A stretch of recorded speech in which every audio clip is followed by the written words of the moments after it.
கலைஞர் ஐயாவோடைய ஒரு கொஞ்சம் ஒரு அரசாக தான் வந்து இவர் ஸ்டாலின் அவர்கள் பண்ணிட்டு இருக்கிறாப்புல.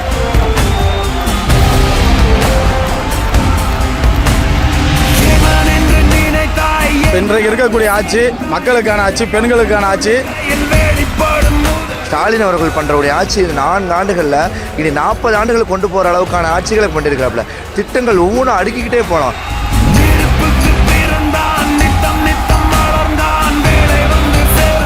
தமிழ்நாடு முதலமைச்சர் முத்துவேல் கருணாநிதி ஸ்டாலின் அவர்கள் சொல்லுவதுதான் செய்வார், செய்வதுதான் சொல்லுவார். இதில் எந்த மாற்று கருத்தும் இல்லை. தமிழ்நாட்டு மக்கள் நன்றாக புரிந்து விட்டார்கள்.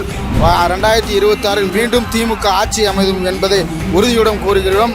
வெல்வம் 200, படைப்பம் வரலாறு.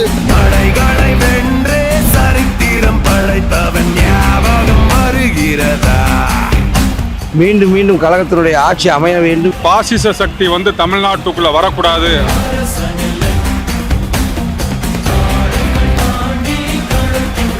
இவன் தான் என் தலைவன் சார். இனிமே ஒரே கட்சி தான் சார், அது டிஎம்கே மட்டும்தான்.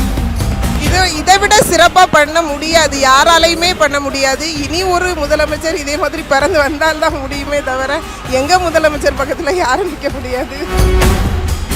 ஒரு வீட்டுக்கு வந்து ஒரு பெண் நல்லா இருந்தா அந்த வீடு நாடு எல்லாம் நல்லா இருக்கும். அதை கணக்கு பண்ணி நம்ம தளபதி செயல்பட்டுக்கிட்டு இருக்காங்க. 2026 மீண்டும் தமிழக முதலமைச்சர் முத்துவேல் கருணாநிதி ஸ்டாலின் நாங்கள் அமர்த்திய தேர்வு. திராவிட மாடல் 2.0 ஆட்சியில் இன்னும் சிறப்பாக சிறப்புமாக நடக்க போகுது.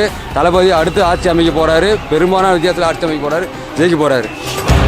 பாருங்கள், இந்தியாவிலே ஒரு முன்மாதிரியான ஒரு மாநாடு, 10 லட்சம் பேர் திரண்டக்கூடிய மாநாடு. 10 லட்சம் பேருக்கும் உணவு, நீர், எல்லாமே சகல வசதி இருக்குது.